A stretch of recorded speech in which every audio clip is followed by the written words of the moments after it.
Evan is 14 years old, and he knows something his father doesn't. The thought thrills him, amazes him, scares him. There is something his father doesn't know, something the owner of one of the most profitable mines in all of Seattle doesn't know. His father manages his workers with an iron fist. No, not an iron fist, brass knuckles. He calls them maggots, groveling maggots. He's about to discover he's wrong. They're more than maggots, much more. They're men, and men working together can bring change. One of these men is inspiring others to take their lives back. If they can stand together, maybe, just maybe, they can bring in the union. With the union, they'll have rights. More than rights, they'll have dignity, freedom, time to spend with their friends, time to spend with their family, time to be human.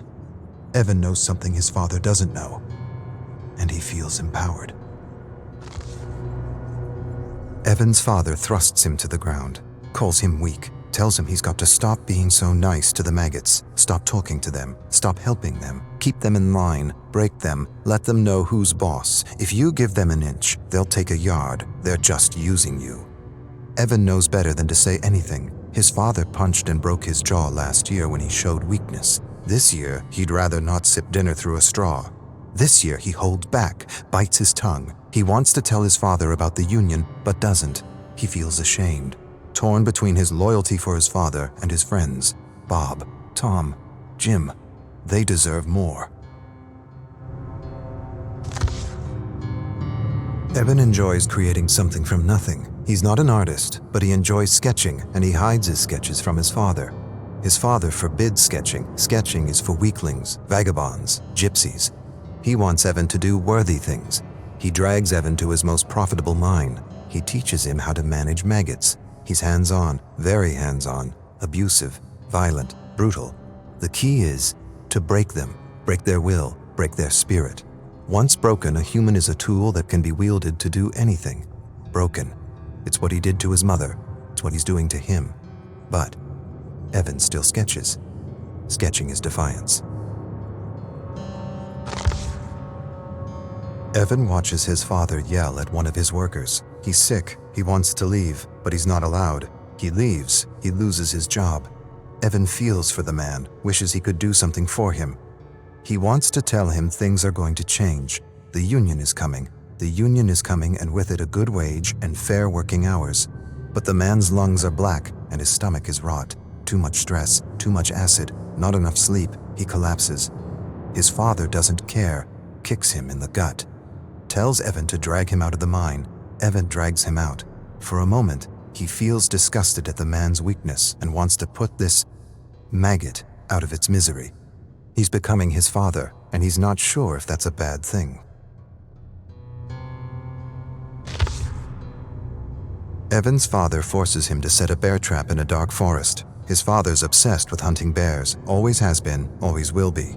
He tells him the story, always the same story. He doesn't want to hear it, but he will. His father was hunting with his brother when they ran into a grizzly bear. The bear tore his uncle's arm off and bit into his head.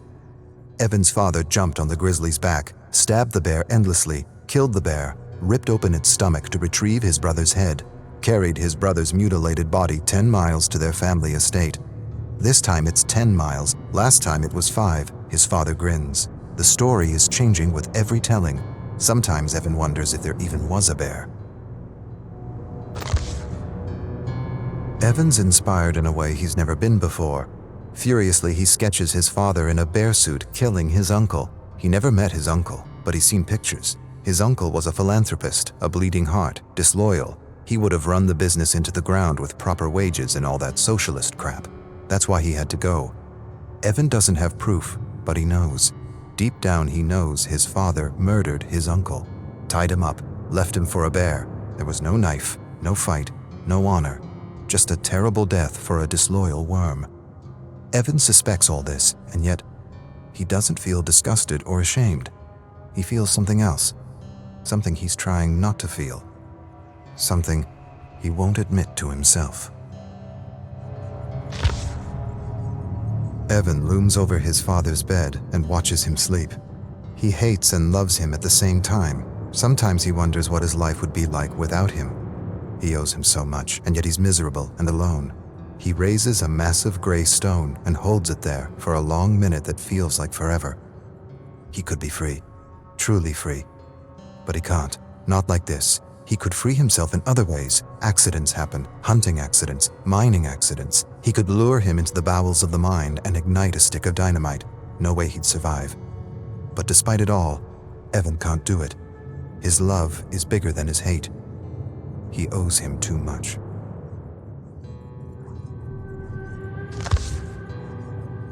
Evan sketches his father in a bear suit drowning his mother. He never believed his father's story. Something didn't feel right. His eyes, his grin, his lack of empathy. She was pulled into a current and never seen again. His mother, she was beautiful. Blonde hair, blue eyes, fun, full of compassion. His opposite.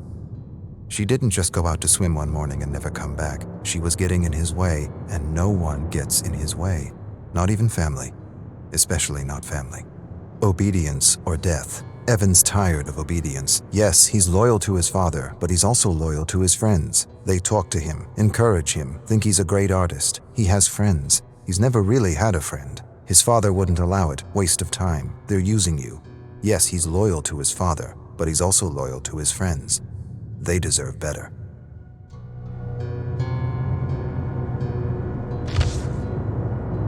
Evan's father stares at him across the dinner table. He knows. Maybe he doesn't know, but he senses something's amiss. He has that look in his eye, that look that tells Evan he's in for it. He chews on a fatty piece of rabbit and hopes his father doesn't say anything. He should have known better than to keep something from him. His father knows. He always knows. Last year, Evan lost his cool on a man who said something about his mother. He almost beat the man to death with a 2x4 while his father watched and laughed. The authorities pulled Evan away. He smiled at Evan and knew what he wouldn't admit to himself. He enjoyed beating on that man, not because of the insult, not because he felt threatened, but because he felt powerful. His father smiled. Apple doesn't fall far from the tree, eh?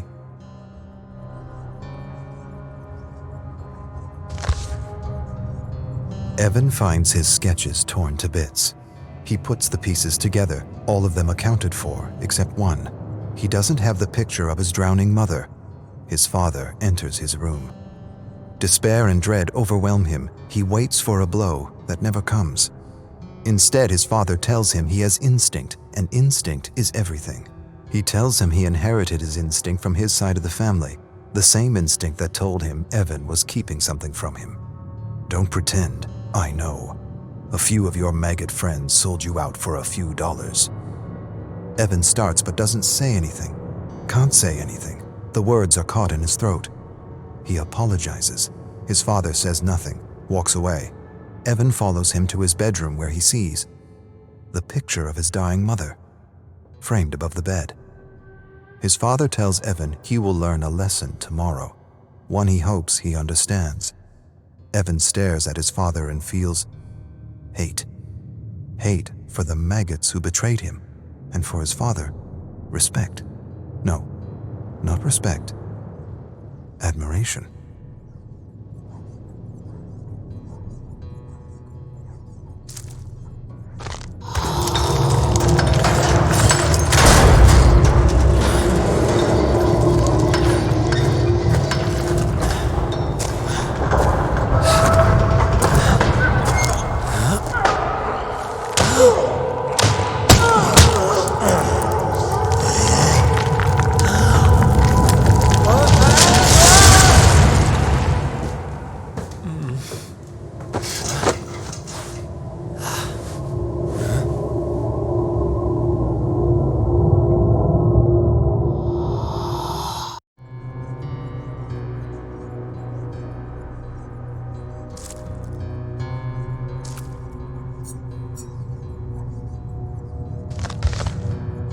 Arcus 1. I would start at the beginning, but I don't know when that was or how long ago I was banished to this prison. What I know is I've been observing and studying the inner workings of this entity that had once been, well, an obsession. How ironic that I should be sentenced to live out the rest of my days in the very thing I sought to destroy. An obsession turned prison. as all obsessions are, I suppose. Arcus 54. The atmosphere of the realms is dark and grim, to say the least, but also ever-changing. I've already remarked that the atmosphere is misty, even foggy at times, and that this fog feels alive. It seems to contain swirls and streams of memories or imprints of beings from multiple terror worlds. It is as if the entity absorbs all the psychic energy and thoughts of beings it snatches as it journeys through the endless cosmos. I've used the Oris to study the black fog and have come to 3 observations that will prove invaluable to finding a way home. First, the fog is rich in auric particles, leading me to believe this dimension is more conscious than it is material. Second, I should be able to manifest anything I am able to pull from rifts in the fog using techniques passed down from my family. Third, the entity is far more ancient than we ever suspected back home, and most of our theories and conjectures were wrong. The rich presence of auric particles and cells suggest it is one of the original ones, and ancient. Arcus 142. The entity is the cosmic embodiment of evil. Back home, we witnessed how its very presence turns worlds inside out, how it seems to remove or extinguish any sense of empathy or compassion within communities, how it brings people to the brink of madness and, well, pushes them in. Now I understand. It does all this in order to rip victims from their lives and have them play out an endless trial of terror that it presumably needs for its own survival. And there, perhaps, lies the key to its destruction, if an ancient can be destroyed at all. End the trials. Destroy its ability to sap dark nectar from victims like a cruel parasite feeding from a flower. At least the archives affords me a better understanding of the entity, why it moves from universe to universe, picking victims off and devouring worlds as though at a cosmic buffet.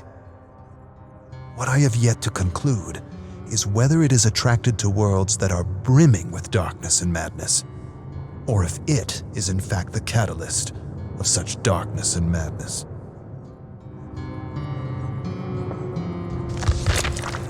Arcus 557. All planes of existence are a unique mix of conscious auric particles and material particles. The entity is almost certainly pure consciousness. The observable fact of existence is the material world responds to and changes with consciousness. Collective consciousness is the key. The body, the home, the trial, all of it is an expression of the entity's unconscious need for fear and terror. The distinct observation in the specimens chosen by the entity is that they all come from worlds that have failed to understand the metaphysical relationship between their thoughts and the world they live in. This is not by chance. It is, to my mind, self-preservation. Victims who know this truth and have honed their ability to manifest could be poisonous to the entity. This leads me to believe the entity is attracted to dark worlds because darkness and chaos are clear indicators that inhabitants have failed to connect the dots between the collective consciousness and the health of their world. The conclusion, then, might be that the entity feeds off ignorance.